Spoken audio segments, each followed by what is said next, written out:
Hola, Buenos días, Duilio, ¿cómo estás? ¿qué tal, Gerardo? Muchas gracias por aceptar esta propuesta de diálogo que testimonia nuestra pasión por la educación. Un sábado 2 de Sí, enero, caluroso, madrugando. Bueno, sí, sí. Así que bueno, muy bien. Yo vengo en serie, ayer hablaba con uno de mis hijos, vengo en serie, ¿viste?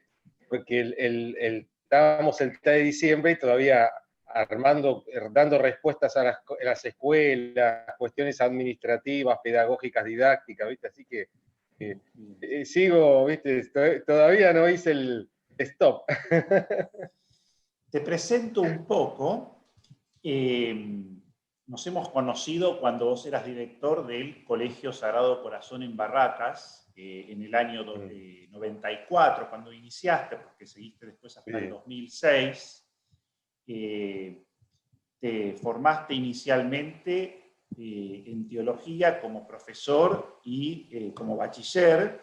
Hiciste una tecnicatura en gestión educativa y también una especialización en entornos virtuales de aprendizaje, y tu maestría y doctorado en ciencias de la educación en la Universidad Católica de La Plata. Te dedicaste siempre a la docencia, tanto en teología inicialmente como ahora más decididamente al tema tuyo de educación, en ámbitos secundarios, terciarios y universitarios, en la Universidad del Salvador, en la Universidad Católica de Salta, en la Católica de La Plata, y ahora de un modo más específico en posgrados de la UCA, en tu área de especialización. Cuando miro los títulos de los cursos y seminarios que das, aparecen las palabras gestión, dirección, supervisión, metodología, prácticas, administración. Eh, Sos supervisor de enseñanza superior no universitaria en el ámbito de la ciudad de Buenos Aires. Tengo entendido que tenés a cargo unas 13 instituciones. Y después, bueno, en tu gestión o en tu actividad académica, por supuesto, publicaciones, congresos y acompañamiento de tesis. Eso es más o menos el panorama general, un currículum vitae resumido, que bueno, muestra tu competencia sobre todo en el área, aquí sobre todo en Buenos Aires, de enseñanza superior, media y superior en realidad, y sobre todo en el ámbito católico, podríamos decir preferentemente en muchos aspectos de experiencia en instituciones privadas, ¿no? En términos generales estoy diciendo. Y tu tema específico de investigación, en torno al cual vas como enhebrando muchas otras cosas, es clima, cultura institucional, ¿no? Entonces, podríamos empezar conversando un poco qué entendés o qué entendemos por cultura institucional, cómo se vincula eso a la otra palabra, clima institucional. Empezamos por ahí. bien, cómo no. En primer lugar, el tema de la cultura institucional es un tema que yo hace varios años que vengo investigando, ¿no?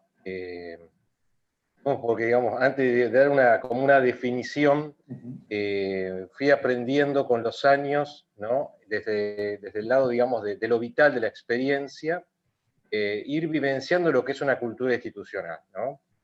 Por eso digo, antes de una definición abstracta, es decir, uno cuando entra a una escuela, cuando hablamos, yo utilizo el término escuela, como puede ser colegio, institución educativa, universidad, o sea, cualquier tipo de organización educativa, formal, incluso también no formal, ¿no? Uno va a percibir de entrada, o sea, cómo es esa, va dándose cuenta de cómo es esa cultura institucional, ¿no? Ya cuando vos, bueno, ahora lógicamente en este tiempo muy especial, no, aunque las escuelas, digamos, en sus posibilidades fueron abriendo, digamos, de acuerdo a las realidades de cada uno, de cada lugar. No, cuando alguien te recibe en la puerta, o no te recibe, ¿no? Pregunta quién sos, o pasás directamente, ¿no? Ya de alguna manera ahí ya empezás a develar de alguna manera lo que es esa cultura institucional. El buen día, el buenas tardes, buenas noches, ¿no? Usted a quién viene a ver, a dónde va, ¿no? Si los estudiantes, los alumnos están en recreo o en momentos, digamos, de clases, recorres los pasillos, bueno, todo eso es toda esa, digamos, la cuestión de la cultura, es todo ese escenario donde se desarrollan los acontecimientos, ¿no? Es lo que está sucediendo, ¿no? O sea, si uno, y bueno, uno puede conocer la institución viendo los documentos, por ejemplo, lo que sería un ideario, un proyecto educativo, pero eso es lo que está escrito. Cultura institucional es lo vivido, ¿eh? Es lo que está sucediendo en ese momento en esa institución. O sea Se da que una la determinada... aproximación a la sí, cultura institucional o al clima institucional es de carácter más bien como fenomenológico, es decir, exacto, es o lo que sea, hay distintas aparece o lo que corrientes. se manifiesta cuando uno entra a un espacio educativo, ¿no es cierto? Y empieza a percibir Exacto. cosas. Claro. Luego aprovecho, Gerardo, para hacer esta distinción, digamos. Cultura involucra el clima institucional, ¿no? Porque, digamos, el clima, que después, un ratito después voy a hablar más en detalle, ¿no? Pero a partir de ciertas investigaciones, ¿no? Tiene que ver más con esa percepción, tiene un carácter más psicológico, afectivo, ¿no? La cultura institucional involucra el clima, pero mucho más, porque también tiene que ver con lo ideológico, con las creencias, con las formas de comportarse, la forma de pensar, de cómo cuando ocurre una situación, se da un conflicto, un problema, ¿no? Justamente ahí donde se van generando esos mecanismos que de alguna manera son esos, como nos pasa a nosotros como seres humanos, porque las instituciones, como las personas, digamos, son únicas, son singulares, son irrepetibles. Entonces, ante determinada situación, reaccionamos, hay como un cierto piloto automático, como una forma de responder frente a un problema. Bueno, también en esa cuestión de la cultura está el tema de los valores, ¿no? Eso, digamos, la imagen del iceberg es muy interesante cuando uno empieza a trabajar el tema de cultura, que es un concepto, digamos, polisémico, un concepto, digamos, complejo, abarca muchos distintos elementos, aspectos, pues hay muchas definiciones, ¿no? Pero en ese iceberg uno tiene que ir más allá, ¿no? Es interesante esto que vos te estás diciendo, lo fenomenológico, a mí el tema me apasiona, que digamos, hay distintas corrientes que estudian la cultura institucional, ¿no? Yo por una cuestión de tiempo, digamos, hoy en día, digamos, la que más prevalece, digamos, la que tiene que ver la perspectiva interpretativa o fenomenológica, la que trata de ir develando qué es lo que está en la superficie de ese iceberg, ¿no? Es ir al lado interior de lo que ocurre. Es como en el teatro, cuando uno ve entre bambalinas, ¿no? Lo que está ahí, ¿no? O sea que entonces el clima institucional supone la cultura tiene como manifestaciones, pero remite a una interpretación en la línea, por ejemplo, de Geertz, que lo vi nombrado en uno de tus textos, Sí, como el gran pope un poco de la reflexión sí. sobre la cultura, en muchos campos nos apoyamos en Geertz, supone sobre todo en tres ámbitos, es decir, el ámbito de las actitudes, de las prácticas, el ámbito de los símbolos, de los rituales y el ámbito de las palabras, de los conceptos, ¿no? Que son tres dimensiones antropológicas muy fundamentales, ¿no? Lo que tiene que Exacto. ver con la vida, con el corazón de algún modo y con el pensamiento, ¿no? Después uno le puede poner otro tipo de palabras, ¿no es cierto? Pies y manos, corazón con minúscula o con mayúscula, o pensamiento y palabras de algún modo, ¿no? Ahora, ¿esto cómo se relaciona de modo específico con el proceso de aprendizaje, de transformación, de crecimiento que van haciendo, sobre todo los alumnos, como primeros destinatarios? No son los únicos en la comunidad educativa ni los únicos protagonistas, pero sí de algún modo como que, bueno, todo el esfuerzo se orienta hacia ellos. ¿Cómo se relaciona este clima institucional dentro de una cultura institucional con este proceso de crecimiento personalizado, esta formación en valores, por ejemplo, esta incorporación o esta transformación de los criterios de pensamiento, de las actitudes? Mira, el famoso triángulo, lo que llamamos, lo que estamos en el ámbito educativo, el triángulo didáctico, ¿no? Que en este momento que estamos viviendo, en este, digamos, tiempo de incertidumbre, ¿no? Con todo esto que estamos viviendo, ¿no? Y también de la inseguridad que nos da, ¿no? Hay un autor que me gusta mucho, se llama Hargrave, que es un sociólogo inglés, muy interesante, que él habla de la inseguridad, ¿no? y de la incertidumbre, y que frente a esta situación pone el eje en la comunidad, ¿no? El tema de la comunidad. Yo te estaba hablando recién de ese triángulo didáctico. Ese triángulo didáctico tiene que ver con qué enseñar, qué aprender, ¿sí? Y qué evaluar en la institución educativa. Entonces, el proceso formativo hoy, digamos, en esta realidad, por eso, digamos, la pandemia, en cierta forma, a cada escuela, porque como yo te decía recién, son como las personas, ¿eh? Cada persona es única y singular, es irrepetible, tiene su ADN, y también cada escuela, ¿eh?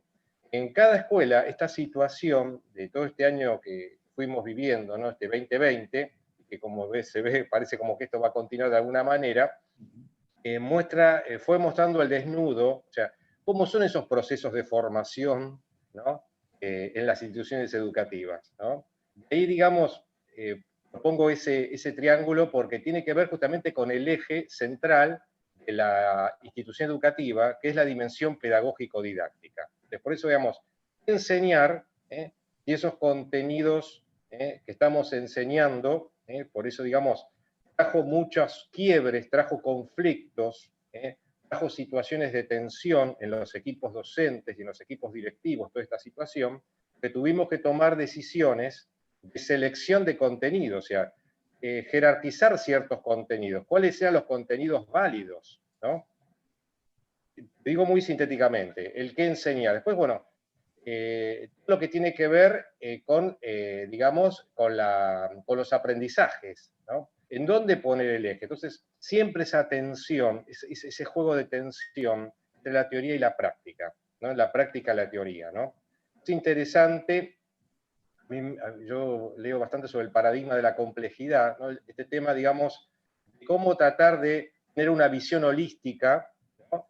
Donde, aunque seguimos teniendo en esa cultura esas estructuras, ¿no? Que lo tomamos a veces como ciertos dogmas, decir, bueno, hay que tener tantos departamentos didácticos, tanto equipo de ciclo, digamos, o sea, es como una gran división de materias, ¿no? Y la realidad es una sola, y la realidad son los problemas que se van apareciendo, ¿no? Porque nos encontramos, ya cuando nacemos tenemos problemas para resolver durante el día, ¿no? Entonces, y los problemas no están divididos en disciplinas. Entonces, uno de los grandes problemas en la formación, y sigue estando, no solamente nos pasa acá en la Argentina, es la fragmentación del conocimiento. Entonces, el hecho de estudiar ese sistema, vos decías recién muy bien, esto de las ideas, las creencias, ¿no? Y de las prácticas, nos ayuda a develar, digamos, justamente en dónde estamos poniendo lo importante en las instituciones educativas, ¿no? Y si realmente estamos formando, estamos entrenando la mente. Hay un autor, a mí me gusta mucho, Edgar Morin, Peter Senge, digamos, este tema, digamos, decir, bueno, hay que trabajar de forma integrada, ¿no? Una modalidad puede ser, no es que sea la única, el trabajo por proyectos, bueno, hay tantas otras, ¿no? Pero, digamos, el hecho de que cómo entrenar la mente, formar la mente, para que la persona pueda ir desarrollando esas capacidades del pensamiento y las vaya aplicando en acto, ¿no? Como cuando estudiamos la filosofía de Aristóteles, de pasar de la potencia al acto. Entonces, O sea que hay el otro, sí. Sí, termina la Sí, idea. sí. No, el otro eje, para cerrar el tema este del triángulo didáctico, que aclaro de vuelta, digamos, muy sintético lo que estoy diciendo, es el tema de la evaluación. Hemos visto en todo este año, hay un autor que se llama Santos Guerra, él habla de las patologías de la evaluación. Bueno, se mostraron muchos síntomas, vieron que el síntoma como el cuerpo, También instituciones educativas, como yo decía, esto de que nos ponen desnudos, nos muestra qué está pasando, ¿no? Ya no podemos, digamos, meter todo debajo de la alfombra, porque la cultura institucional es eso, es lo que está a la vista. Entonces hay que tratar de ir develando. Es el tema de la evaluación. Realmente era preocupante cuando nos encontrábamos con docentes o con directivos con esa mentalidad, digamos, con cierta mentalidad de decir, bueno, si yo no le tomo en forma sincrónica durante esos, no sé, 80 minutos, hora y media, o sea, no había otros instrumentos de evaluación. Entonces, es todo un tema de cambio de mentalidad sobre lo que significa la evaluación. Justamente este autor, Santos Guerra, pedagogo español, él habla de la evaluación como diálogo, comprensión y mejora. Entonces, como el tema, digamos, a veces la evaluación se reduce a un mero instrumento, digamos, de tipo cuantitativo, ¿no? Si sabés o no sabés, se reduce a lo meramente intelectual y no involucra las destrezas, las habilidades y también los valores. Esta Entonces, el unidad, tema de la evaluación, eso sí. esta unidad de la Gerardo. que hablás, ¿no es cierto?, de pensamiento, sentimientos o corazón, ¿no es cierto?, y acción, de tipo holístico, que invita a una interacción de disciplinas, de experiencias, en el sujeto concreto, en la persona concreta que va haciendo un camino de crecimiento, de transformación, de apertura al mundo, etcétera, en el seno de una comunidad educativa que tiene un clima institucional, que supone una cultura. Evidentemente es un proceso que se ve desafiado por varias cosas. Vos nombraste cosas muy concretas, como el paradigma de la complejidad, ¿no es cierto?, y la incertidumbre que en cierto modo genera, elevado al cuadrado justamente por la pandemia, ¿no es cierto?, que exponencia esta experiencia que veníamos llevando estos últimos años, mucho más, ¿no?, e invita entonces actitudes mucho más sapienciales, más integradoras, más lúcidas, más espirituales incluso. Es decir, hay como una apertura, yo creo, en muchos sentidos que se está dando hoy, me parece, en la cultura contemporánea y que evidentemente también inciden en las escuelas, en las comunidades educativas, ¿no? Entonces, me da la impresión que ese clima institucional, esa cultura institucional en donde se van haciendo estos procesos, hoy se ve desafiado por a una doble punta de algún modo, ¿no? Por un lado, esto que adviene como de afuera, ¿no?, lo cultural, la pandemia, yo diría también un poco las políticas públicas, ¿no es cierto?, de un modo más específico, ¿no es cierto?, el aspecto como político, además del cultural general, es el específico, ¿no es cierto?, uno podría decir también situaciones económicas, de coyuntura, el poder adquisitivo de las familias, etcétera. Es decir, todo eso también incide y viene como desde fuera. Pero también me da la impresión que hay otro desafío que viene como más desde dentro, del mismo educando, del mismo alumno, que en cierto modo también él se hace eco de eso, se hace eco también del influjo de los medios de comunicación, ¿no es cierto? Uno podría decir, bueno, ¿cómo una cultura comunicacional hoy incide, ¿no es cierto?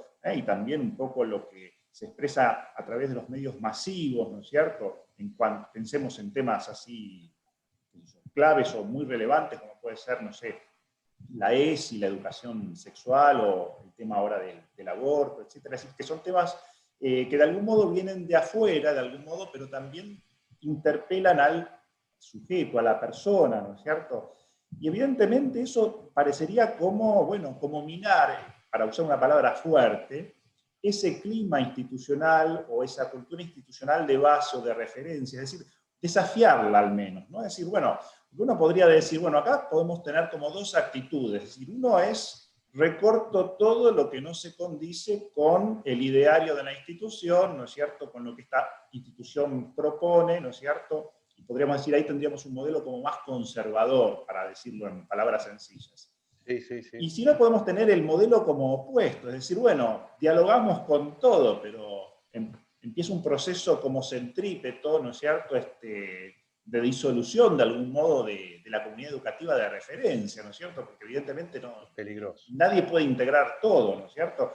Y digo, como que ese equilibrio hoy no es fácil, me parece como que el director de una institución tiene que ser un buen timonel, me parece, en todo esto, porque es un equilibrio difícil, ¿no? Es decir, acompañar, por ejemplo, a la distancia, a través ahora de medios virtuales, en esta pandemia, a los alumnos, sus inquietudes, familias, etcétera, todos esos desafíos que se pueden generar. pero también un poco escuchar todas estas demandas o estas inquietudes, ¿no es cierto?, que a veces son muy sorprendentes. Uno escucha cosas que antes había alguna sorpresa, pero ahora parece como que todo el mundo puede salir con cualquier cosa y muy inesperado todo, ¿no? Entonces, ¿cómo ir llevando, de algún modo, con un cierto sentido todo esto? Creo que ese es el planteo, es decir, por un lado la escucha, pero por otro lado, bueno, cómo ir gestionando esa escucha, a veces tan diversa, que viene de afuera y que viene también de los alumnos, ¿no? Mira, justamente el verbo gestionar, yo digamos no llegué a desarrollarlo, a mí me apasiona el tema de la gestión, ¿no? Un autor, digamos, que yo leo mucho, que sigo mucho, es Bernardo Blechmar. Tiene un libro que se llama Gestionar es hacer que las cosas sucedan, ¿no? Entonces, uno tiene que trabajar la cultura institucional, para que realmente el proyecto educativo suceda en el día a día, en lo cotidiano. Hay que trabajar con lo cotidiano. La escuela no es un tupper, ni tampoco la escuela es una realidad totalmente, digamos, como que se tiene que dejarse llevar por cualquier viento, ¿no? Es muy importante acá trabajar con lo que llamamos el tema de la identidad. El tema de la identidad, que justamente está reflejado en el ideario institucional, es muy importante trabajar el tema del ideario institucional, en el siglo XXI, ahora 2021 justamente, ¿no? Donde justamente los fundadores, aquellos, digamos, que plantearon los lineamientos en lo filosófico, en lo pedagógico, digamos, en todo lo que tiene que ver con la convivencia, son idearios, digamos, escritos en otro tiempo, digamos, en otra época, porque la escuela justamente, la configuración de la institución educativa es de dar respuesta a las necesidades de la persona y de la sociedad, dar respuesta, formar, por supuesto, la formación integral de las personas, donde también involucra los aspectos personales, los aspectos sociales, políticos y demás, ¿no? Entonces, trabajar en un sentido, digamos, ese fundador, bueno, hoy podríamos decir San Miguel o Don Bosco, digamos, como tantos otros idearios. Acá hablamos del ideario, digamos, en esa mente que tenemos que ir abriendo, en esa mente bien pensada, abierta, creativa, entran todas las instituciones, por supuesto, respetando trabajar la identidad, ¿no? En esa identidad, bueno, cada institución con su sistema de pensamientos, de ideas y de creencias, donde no tiene, digamos, tener ninguna vergüenza, ¿no?, en explicitarlo y trabajarlo con la comunidad educativa. Es fundamental, ¿no? Lo que pasa es que, por eso digo, también las instituciones de gestión estatal, vieron que todas las instituciones son públicas, y después están la diferencia, digamos, en cuanto a la modalidad de gestión. Gestión privada o gestión estatal. También los de gestión estatal también tienen su ideario y su proyecto educativo. Como cualquier escuela también católica, evangélica, musulmana, judía, ¿no?, depende de esa institución si realmente se trabaja esa cultura institucional, digamos, ese proyecto educativo, ¿no? Y acá hay que empezar justamente desde el equipo de conducción y el equipo docente. Cuando yo hablo del equipo de conducción institucional, me refiero a los directivos, Ya no, digamos, ya la misma realidad, o sea, es como esto que pasó con la pandemia, que puso al desnudo muchas cosas, ¿no? Y sacó a la superficie, ¿no? Este tema, digamos, de estilos autoritarios, tampoco no hablo ni de un autoritarismo ni tampoco un laissez-faire, pero formar un equipo de conducción institucional, cuando uno habla de un equipo, es digamos, donde hay una serie de personas, por supuesto cada uno con su responsabilidad, pero en el cual los problemas se van trabajando a diario y en donde el ideario y el proyecto educativo, en esos problemas diarios, esas situaciones que se van presentando, tiene que ir iluminando y tratando de dar respuestas, ¿no? O sea, yo digo, ¿qué es lo seguro? ¿Qué es lo seguro? Como me acuerdo en el 2001, yo estaba de rector en el Sagrado Corazón, cuando fue el tema de los bancos, ¿no? Cuando la gente, cuando se le robó la plata a mucha gente en los bancos, ¿no? Un chico me dijo, profe, lo único que no nos pueden sacar es el conocimiento. Bueno, yo digo que ese conocimiento lo tenemos que, vos dijiste hace un rato el tema de la sabiduría de vida, no es solamente algo meramente intelectual, ¿no? Entonces, el ideario y el proyecto educativo y digamos, y esas concepciones que tiene, hay que ir actualizándolas. Actualizándolas, poniéndolas en acto para ir dando respuesta, ir descubriendo el espíritu que hay detrás de eso que está escrito, ¿no? Hay toda una memoria vivida en las instituciones educativas, hay huellas de todas las personas que pasaron por ahí, de sus fundadores, de sus directivos, de sus docentes. Hay que trabajar mucho con el equipo directivo en conexión con los equipos docentes. Es impresionante, Gerardo, eso a mí me dolía mucho cuando distintos lugares, digamos, no me quiero meter, pero me duele mucho cuando se atacaba tanto la figura del docente, ¿no? Porque han habido proyectos maravillosos en todos estos meses, ¿no? Y muchas escuelas, lógicamente que esas cuestiones no salen mucho a la luz, lamentablemente, pero es increíble esos proyectos, bueno, y eso tiene que ver con esas culturas institucionales, digamos, que son en ese contexto de incertidumbre, de inseguridad que tenemos, bueno, crean como espacios para habitar y tener, como decía Hargreaves, sentirse en la comunidad, Que hablábamos de, sí, decime. Vos en esto de la cultura institucional, la gestión un poco de la cultura institucional o del clima institucional, no solamente ahora en este año tan particular, ¿no? Sino también ampliando un poco más al antes y supongo también al después, imaginando el futuro, ¿notarás alguna diferencia entre instituciones de gestión pública y privada, ¿no? Yo supongo que una institución pública depende más de políticas oficiales o provinciales, ¿no es cierto? Es decir, como que de algún modo, incluso el equipo de conducción, de algún modo se adecua a pautas que ya vienen como más generales dadas. Las instituciones privadas tal vez tengan un mayor control, aunque también pueden haber lineamientos, evidentemente, de un ideario comunitario, colectivo, digamos, por ejemplo, de colegios, como vos decís, salesianos, supongamos. ¿No? Y lo mismo si notás diferencias en esto o particularidades, porque, digo, esta diferencia no quiere decir que sean mejores ni peores, son diferentes. Por ejemplo, yo me imagino que las instituciones de gestión pública inducirán a un sentido cívico, de democrático, pluralista, de diálogo más naturalmente, pero, por ejemplo, el aspecto más de convicciones de fondo, valores, personalización, tal vez se pueda dar más en una institución confesional, privada, por ejemplo, ¿no? Por eso digo, no es para poner si es mejor ni peor, sino simplemente mostrar las diferencias, ¿no? Por un lado, eso, lo público, la gestión pública o la gestión privada, y por otro lado, las instituciones confesionales y las no confesionales, donde supongo también que una institución no confesional abrirá más el espíritu crítico, tal vez, ¿no es cierto? O inducirá a que la persona tome sus decisiones como con más responsabilidad o libertad de algún modo, ¿no? Mientras que en una institución privada tal vez hay un mejor mapa de referencia, ¿no es cierto? Es decir, pero tal vez también, bueno, hay como una adhesión que a veces no se personaliza suficientemente, o hay que ver si se da eso, ¿no? ¿Notaste en esto diferencias, de nuevo, desde tu experiencia, que es más en el ámbito privado y confesional? Digo, en términos generales me parece que te manejaste más en esos espacios, pero, digamos, ¿qué tipo de comparaciones podrías hacer de luces y sombras, de ventajas y límites? Mira, yo te voy a ir contestando esto, es para hablar mucho tiempo. Estos años, yo tengo ya, cumplí 13 años en la supervisión.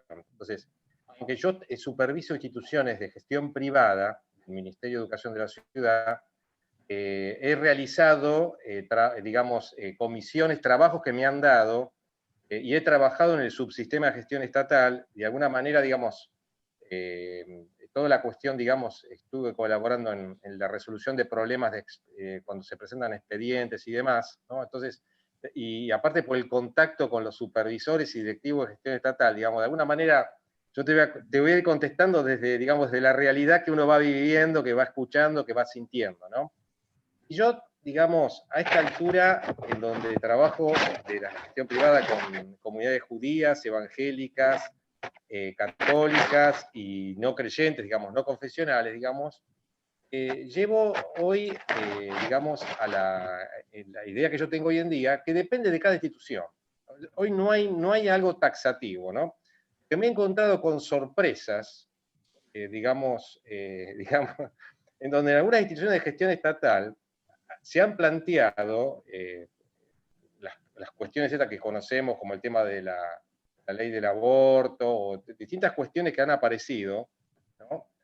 Me ha sorprendido, ¿no? Porque en las instituciones de gestión estatal también van, digamos, evangélicos, van cristianos, bueno, o sea, va gente, no solamente, digamos, o sea, es un público, digamos, heterogéneo, ¿no?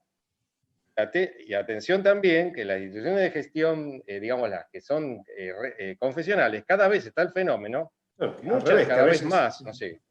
Claro, por eso Sí, sí, sí, digo, sí, sí. hoy la realidad es totalmente heterogénea. Entonces, yo hoy no me animo o sea, desde la realidad, no te digo desde la teoría puede ir por un lado, o sea, desde lo vivencial, a mí me está pasando de que me voy encontrando con sorpresas, con equipos de conducción, por eso digo, que puede existir tanto en las confesionales como en las no confesionales, o que sean estatales, digamos, con hermosas y gratas sorpresas, ¿no? Que se trabaja, por ejemplo, el tema de los valores, y se actualiza el proyecto, y se trabaja, digamos, son valores, digamos, cristianos, no explícitos, pero que de alguna manera, digamos, están implícitos, ¿no?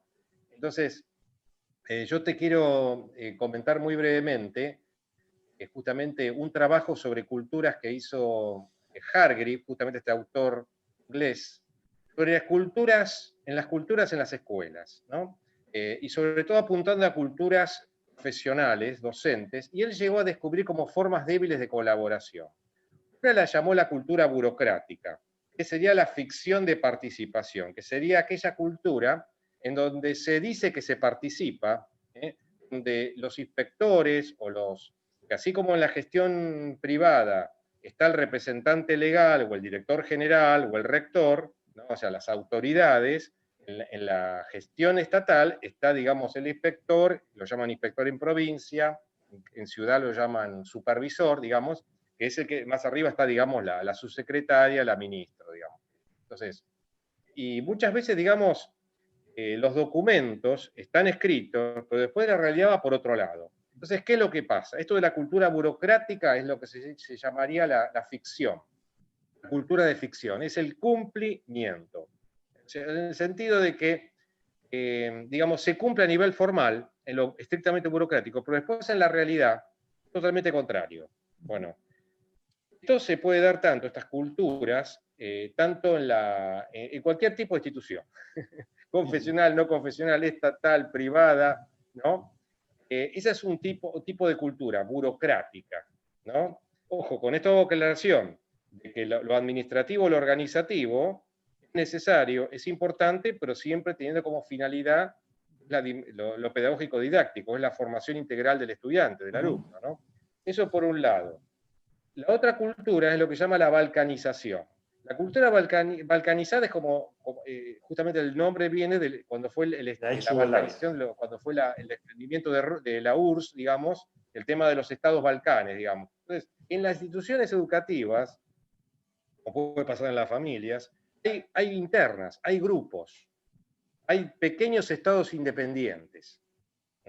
Y esto te llevo a un concepto que se está trabajando, que todavía yo creo que se puede trabajar mucho más, que es lo que llama la micropolítica de la escuela. Cuando hablo de la micropolítica de la cultura, me refiero no a la política partidaria, sino a la política institucional en cuanto a la conducción. Son las tramas, digamos, las alianzas, los acuerdos, ¿no?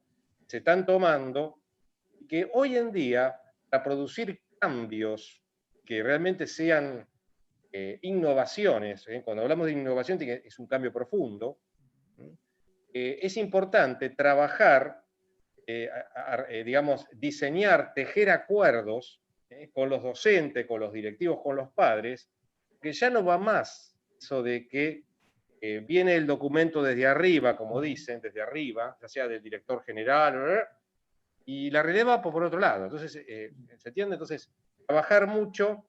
Entonces, hay muchas divisiones. Por eso fue interesante, por eso digo, digamos, la realidad, la institución educativa, o sea, tiene que sintonizar con la realidad. Tenemos que estar Emilio, sintonizados, conectados con esto. esta ¿Sí? idea que vos repetiste muchas veces, que es un poco partir de la realidad, partir de lo cotidiano, evitar la formalidad, ¿no es cierto? Documentos ya como prehechos desde arriba, ¿no es cierto? Evidentemente nos lleva como a la pregunta del millón, ¿no es cierto? Porque evidentemente yo también estoy plenamente de acuerdo, un poco que, por lo menos en el ámbito universitario, es clave, ¿no? El tema de la mayéutica, del diálogo un poco desde la realidad e ir iluminando, educiendo desde lo que hay de algún modo, ¿no? Es decir, cuando uno quiere formalizar, bueno, la gente, en el mejor de los casos, adhiere por temor y temblor, pero no cambia nada eso, no cambia los procesos ni las convicciones, ¿no? Así que en ese sentido es bueno también que muchas instituciones privadas, te digo, yo lo experimento a nivel universitario, surjan planteos en la Universidad Católica que no se condicen para nada con el cristianismo ni con la moral católica, ¿no es cierto? Pero creo que eso es bueno porque justamente da posibilidades de diálogo, de profundización, de argumentación, y lo mismo en lo público. Yo creo que hoy una de las grandes ventajas de la cultura y de la cultura mediática, por ejemplo, de las nuevas tecnologías de la comunicación, es que, bueno, ¿no? Estas fronteras y barreras que antes eran como más tipo muros, ¿no es cierto? Por ejemplo, un laicismo militante donde no podía entrar ningún planteo espiritual, o un planteo católico, ¿no es cierto?, recalcitrante, donde no había ningún poder de objeción. Evidentemente esos muros han caído, ¿no? Y hay mucha porosidad, y eso uno lo ve cuando interactúan, sobre todo en el espacio virtual, es muy claro eso. Es decir, hay mucha gente de instituciones, sobre todo, bueno, yo me manejo más con instituciones por ahí universitarias, ¿no? Pero hay mucha porosidad en eso, es decir, muchos intereses que van y vienen. Por eso me parece que acá el gran tema es, en el fondo, volver al ABC de los procesos educativos, tal como se desarrollaron incluso entre los griegos, ¿no es cierto? La mayéutica como el ABC, ¿no? Y en este sentido, entonces, el gran planteo, la pregunta del millón para mí es el tema de los frutos. A ver, ¿qué resultados tenemos con esto? Y si hay estudios hechos, por ejemplo, respecto al tema del clima o de la cultura institucional, que vaya más allá de la coyuntura, porque, por ejemplo, es habitual que nosotros terminamos un curso y hacemos evaluaciones, o que la institución evalúa un poco cómo le fue el año, etc. Eso se podría decir que es una evaluación en el corto plazo, ¿no es cierto? Por ejemplo, evaluaciones a 10 años, a 25 años, estudios, no sé si habrán estudios, tesis, etc., que de algún modo... porque claro, por ejemplo, a veces lo que uno tiene son los exalumnos, ¿no es cierto? Pero claro, un exalumno si bien es porque evidentemente tiene un grato recuerdo, pero ese rastreo como más serio, amplio, ¿no es cierto? A ver, bueno, ¿qué cosas realmente dieron fruto en el plano intelectual, en el plano humano, en el plano social, en el plano espiritual, ¿no es cierto? Porque, por ejemplo, el ejemplo más clásico que siempre hemos manejado en instituciones privadas de confesionales, ¿no es cierto? Bueno, los chicos terminan el secundario y no quieren saber más nada de las misas, de confesarse, ¿no? Es un proceso que después tal vez se revierte, etcétera, ¿no? Pero a veces pasa al revés, es decir, que en seminario entran chicos que fueron a colegios públicos donde nunca se les habló de religión, un día se... O sea que, a ver, no están todos los que son ni son todos los que están, ¿no? Y uno a veces busca una cosa y después sale justamente la inversa, ¿no? Eso pasa como en las familias, ¿no es cierto? Es decir, los padres insisten mucho en una cosa y los hijos van por el otro lado, o después o al revés, ¿no es cierto? Entonces, a veces en esto hay que hacer como una evaluación no tan inmediata, sino en el mediano y largo plazo, porque en el fondo ahí yo creo que es donde uno puede ver resultados, es decir, fortalezas y límites, ¿no? Yo algunas cosas intuitivas tendría, ¿no? Yo creo que en el ámbito educativo, sobre todo privado, confesional, un cierto formalismo, ¿no es cierto?, de adhesión, a veces poco crítico, que no fue muy bueno, ¿no? Es decir, en otras épocas podría haber funcionado, pero es una especie de intento de cristiandad que hoy no tiene mucho futuro, ¿no? Lo mismo creo que habrá pasado en los ámbitos en la educación más bien laicista, ¿no es cierto? Es decir, donde la gente a la larga le surge el planteo espiritual, quiere ver un poco, empieza a dar vueltas, a sondear, bueno, de algún modo va siendo una esponja y va encontrando cosas, ¿no es cierto? Pero yo digo, ¿por qué no naturalizar un poco más el diálogo, ¿no es cierto? Y esta diversidad de planteos, y apoyarse sobre todo por ahí en algún tipo de estudio más serio con respecto a, bueno, cuál es el mejor clima institucional, es decir, o qué ingredientes o qué características tendría que tener un buen clima institucional para que después de 10 o de 25 años la gente lo agradezca y lo valore, ¿no? Mira, sí, el tema del clima, hay muchas publicaciones, hay muchos trabajos que evidencian el impacto de un buen clima institucional en los resultados, si uno habla de resultados, entre comillas, no sé, en sociales, en naturales, matemática, lengua, etc. Digamos, la calidad de vida, o sea, la calidad de... Uno habla de calidad en la educación, tiene que referir no solamente a lo académico, a lo conceptual, a lo cognitivo, sino también que tiene que atender a lo socioafectivo. Todavía, por eso digo, no se puede generalizar, porque decían, en esta concepción que yo te decía de que cada escuela es como una persona, todavía puede seguir existiendo, y existen de las cuestiones que yo conozco, en el grado correspondiente, bueno, como si fuera una avenida y una colectora, ¿no? Así como ocurre en las instituciones, digamos, católicas o religiosas, evangélicas y demás, donde a veces lo académico va por un lado, lo pastoral va por otro, o el departamento de orientación, bueno, en las instituciones estatales también se puede dar el tema de lo académico por un lado y todo lo que es la orientación, ¿no? El clima justamente, hay en estos estudios, por ejemplo, uno que te menciono y ahora te voy a comentar, pero uno de Murillo Estepa, pero hay uno publicado, por ejemplo, uno de UNESCO que me acuerdo yo, ¿no? Que es el Laboratorio Latinoamericano de Evaluación de la Calidad, ¿no? De la Educación, ¿no? Justamente evidencia eso, ¿no? Que habla de, bueno, el clima es una de las variables, dice, que demuestra justamente el mayor efecto sobre el rendimiento académico, uno de los mayor, digamos, de los factores de mayor peso e impacto, ¿no? El clima. Pero nuestra mirada, o por lo menos la que tenemos nosotros, digamos, en donde hablamos esto de la calidad educativa, que involucra la calidad de vida al interior de la institución. Entonces, el clima forma parte de la propuesta pedagógica de la escuela y por lo tanto de la propuesta de la formación.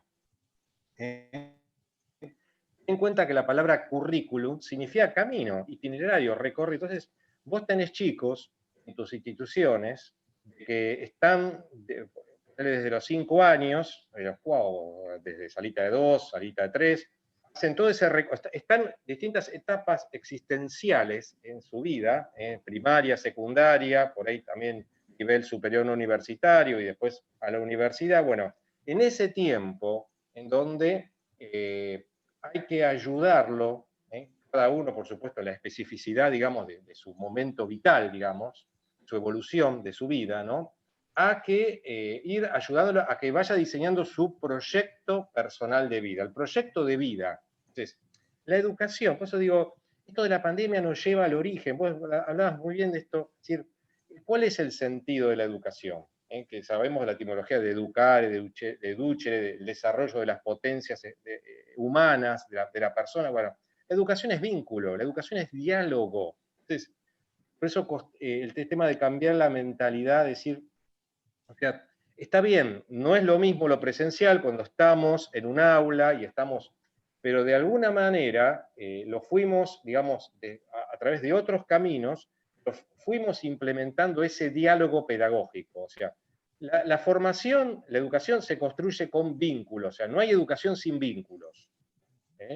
Es fundamental el diálogo y la comunicación.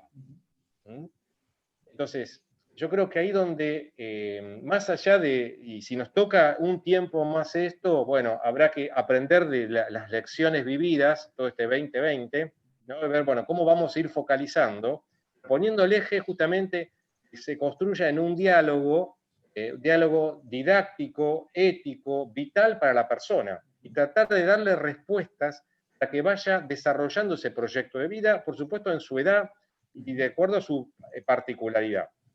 Yo te mencionaba recién un autor muy interesante, es Estepa Murillo y Becerra, son dos autores que a partir de una investigación que hicieron sobre el clima institucional, ellos, y la relación con los docentes y los directivos, ellos llegaron a descubrir como 3 elementos dentro de los docentes, ¿no? Por un lado, para construir ese clima, los elementos institucionales, por otro, los elementos personales, y por otro, los elementos profesionales, ¿no? Entonces, en esos elementos, por ejemplo, institucionales, muy vinculados con lo relacionado con la cultura institucional, ahí tiene que ver la comunicación, con la organización, con el liderazgo, que yo no lo llegué a mencionar, fundamental el tema del liderazgo, ¿no? El reconocimiento, las normas, las metas. Entonces,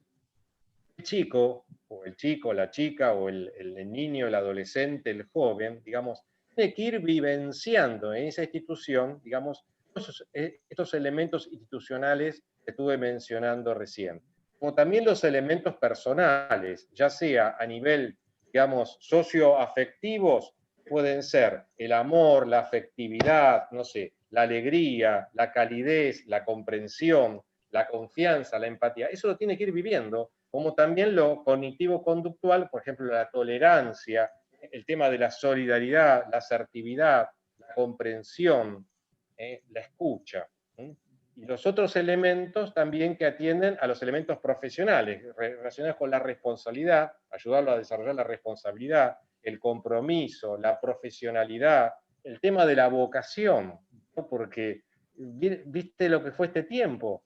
¿Para Ahí qué donde está estamos en la la pasión vida? por ¿No? enseñar. ¿Eh? ¿Para qué estamos en ¿Cómo? la vida? ¿Para qué estoy en la Exacto, el vida? ¿Para qué me ha sentido. sido dado la vida de algún modo? ¿No? Y eso es un gran Ahí está el descubrimiento como sentido. aglutinador de muchas cosas. Exacto. Trabajar el sentido, ¿no? Por eso acá es muy importante, digamos, la educación es acompañamiento, es orientación, es que el otro sienta al lado, sentirse al lado, o sea, justamente lead, que significa guiar, líder de líder, en inglés, guiar, acompañar, orientar, animar, bueno, eso digamos, en esta mirada, por lo menos que yo estoy tratando de ir integrando, digamos, donde no es solamente lo intelectual, ¿no es cierto? Por eso yo digo, esto interesante trabajar esto de Santos Guerra, de las patologías de la evaluación. Digamos, cuando vas a evaluar, no solamente a ver qué sabes, sino ese saber, cómo lo vas a aplicar en la realidad.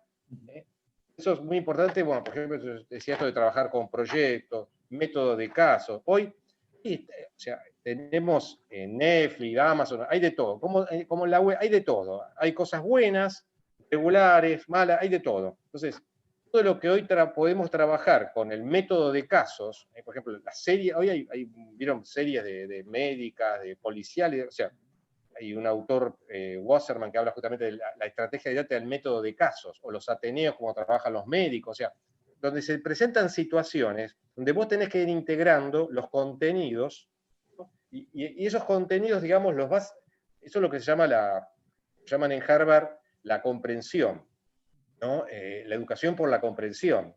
Perkins, por ejemplo, cuando habla de la escuela inteligente o el docente inteligente, o sea, comprender es aplicar un contenido y tratar, bueno, de resolver una situación a través de una dramatización, no sé, de una discusión, de lo que sea, ¿no? Pero ir buscando, Sí, digamos, un sentido más que crítico y proactivo tal vez que la educación un poco más clásica, ¿no? Donde prevalecía claro, más una actitud por eso, receptiva, pasiva, ¿no? Es decir, ahora más bien hay como sobreabundancia y el tema es cómo eso uno lo integra creativamente en un camino de la vida con sentido o vocación, ¿no?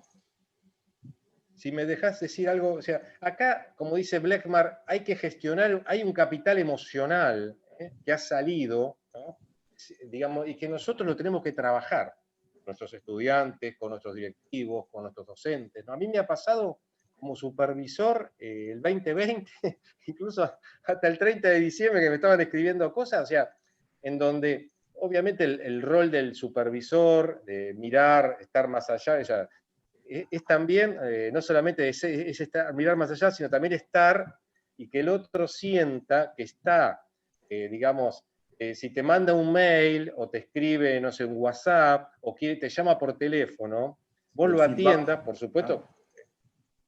Claro, entonces la educación es ese acompañamiento bueno, y ahí tengo un problema, ¿cómo lo puedo resolver? Bueno, donde ahí surgen miedos, angustias, desesperanzas, digamos. Entonces, todo eso hay que trabajarlo para que justamente se desarrolle, por ejemplo, la confianza. El tema de la confianza. Ahí está la educación, es despertar en cada persona esos talentos que tiene, esas capacidades que a veces están ocultas. Después tenés que ir ayudando a ir despertando, a ir como que el otro lo vaya descubriendo, porque ahí también está el tema de la autonomía, ¿no? Y uno también, digamos, yo no soy dueño del equipo directivo, no soy dueño del estudiante, o sea, cada uno desarrollar en su propia autonomía, en su propia singularidad, ¿no? Por eso, digamos, no hay que tenerle miedo a los planteos, a los cuestionamientos, ¿no? Y ahí esto que yo decía, esto de la identidad, de los documentos institucionales, o sea, y en las instituciones católicas, religiosas, tenemos una riquísima tradición, un acervo, pero hermosísima, ¿no? Una gran cocina tenemos, ¿no? de proyectos educativos, de idearios, de proyectos curriculares y demás, ¿no? Muchas cuestiones, como dice el Eclesiastés, que digamos, no hay nada nuevo bajo el cielo. O sea, hay muchas cuestiones, digamos, que están apareciendo con otros nombres, pero como que nosotros ya lo veníamos haciendo, ¿no? Si uno se pone a pensar en, bueno, Miguel Garicoy, La Salle, Don Bosco y tantos otros, ¿no? Es decir, y hoy en día nos implica, digamos, abrir, me estaba acordando de Jardin, digamos, cuando habla esto de estar arriba para mirar la perspectiva y mirar más lejos, ¿no? Y no quedarnos metidos en el barro, ¿no? Ni tampoco, o sea, cuando digo el barro, a veces dejarse llevar, pues, digamos, por el miedo, la desconfianza, ni tampoco a veces porque a veces pasa, como pasa en las instituciones de gestión estatal, por cumplir, por la mera apariencia, para entre comillas, mostrar Sí, que sí, el estamos puntaje. haciendo todo con un gran monito. No, eso no es educación. Educación es el trabajo desde adentro. Hay como una mística en todo esto, la mística de la educación que de algún modo tiene como una variable, se puede decir, más sapiencial, y también dentro de lo que podremos llamar una educación católica, una vertiente más teologal, pero que siempre tienen algo en común, que es justamente este diálogo, el encuentro, la apertura, el sentido crítico, la integración de diferentes áreas, de diferentes dimensiones de lo humano, de lo intrapersonal y lo interpersonal, ¿no es cierto? En el fondo, la educación como un aprendizaje de vivir en este mundo, ¿no es cierto? Vivir en este mundo en el cual, para el cristiano, el verbo se hizo carne, la palabra se hizo carne, pero vivir en este mundo, ¿no es cierto?, que siempre es sorprendente y tiene más de lo que inicialmente esperábamos para el que tal vez no tiene una fe tan explícita, ¿no es cierto? Duilio, te agradezco Sí. muchísimo este diálogo, ¿no es cierto? Que partiendo un poco, bueno, era la intención, partir del tema tuyo, clima o cultura institucional, pero hablar un poco más ampliamente del sentido de educar hoy, de los desafíos que se pueden dar en las instituciones educativas y de no perder aquello que es como más esencial y central, ¿no es cierto? Muchas veces en el riesgo de las burocracias o de los problemas coyunturales, ¿no es cierto? No olvidarnos de lo esencial. Yo no sé si en un minuto quisieras como resumir o recordar o subrayar alguna cuestión que te parezca como más central de esta charla tan rica que hemos tenido y que es para escuchar nuevamente, ¿no es cierto? Porque hay muchas cosas dichas, adrede, ¿no es cierto? En el diálogo que desestructura un poco también van surgiendo, se van diciendo más cosas de lo que uno piensa, pero si quisieras ahora como poner, no sé si un orden final o una síntesis final de algunas cosas que te parezcan como más vertebradoras, como para que las recordemos. Sí. Quería decir la importancia, ¿no?, de los espacios, ¿no? Crear espacios de práctica reflexiva, ¿no?